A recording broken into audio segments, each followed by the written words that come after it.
Shabbat Shalom. The payday rush has begun.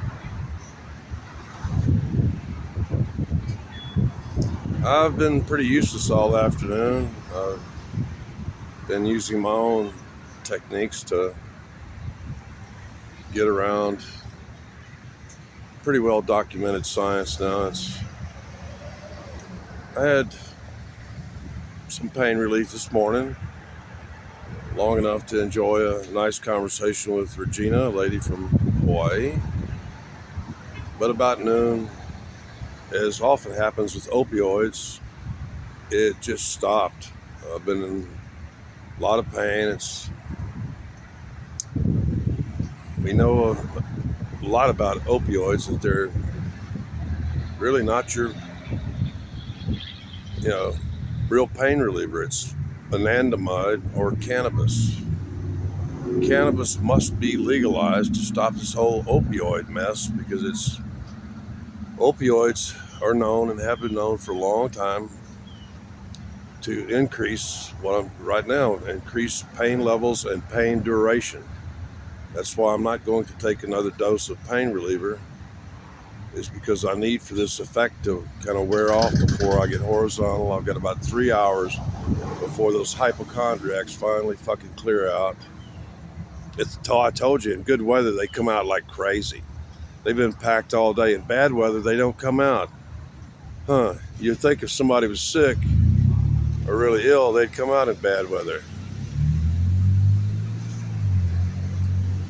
Please, I'm not going to speak long. I do want to remind you, though, that while cannabis is the true Panax, the true panacea of myth and legend,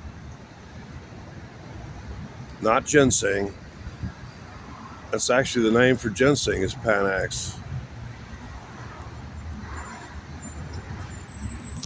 One of the problems with cannabis, though, that I've experienced 1,000 times,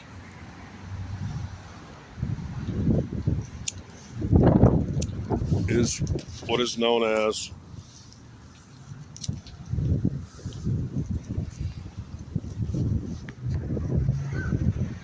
breakthrough pain. Your own body may be making leucine and keflin, your own endorphin, endomorphine. You may have some pain tolerance, and you may take cannabis for pain and other problems, and then suddenly you'll notice that you have a breakthrough pain. It's well documented. I don't understand it. I barely got a grasp on the whole substance P thing before I retired, before I really kind of burnt out. But one of the things I like to stress to everybody, because if you tell me that Tylenol helps handles your pain, that means you actually don't have any pain. It's all in your perception. Didn't want to say it's all in your head, but it is in your head. It's your GABA chemistry or something else. You perceive pain where there is no structural damage or chemical damage.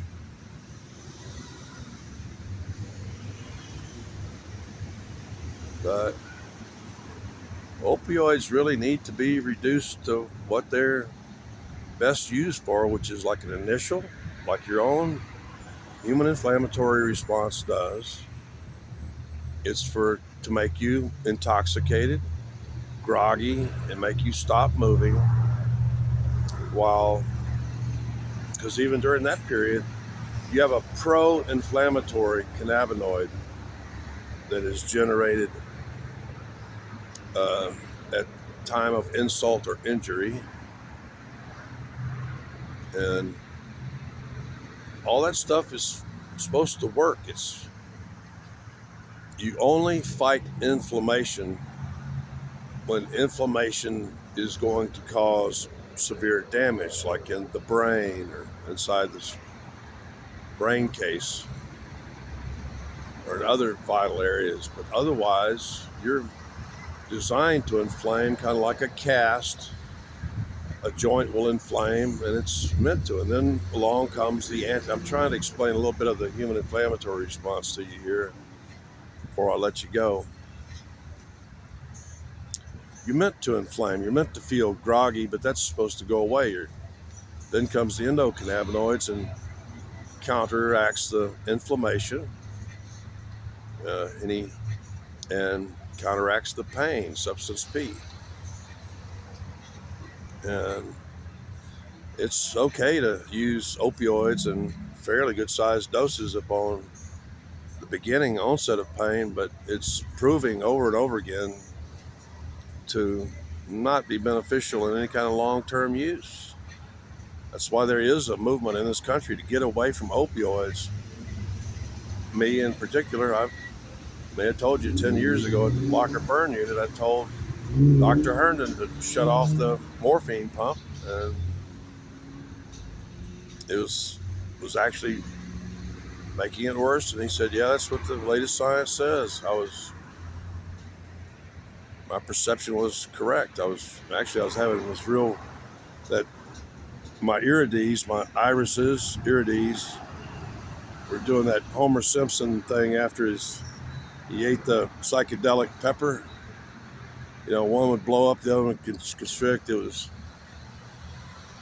a fucked up time.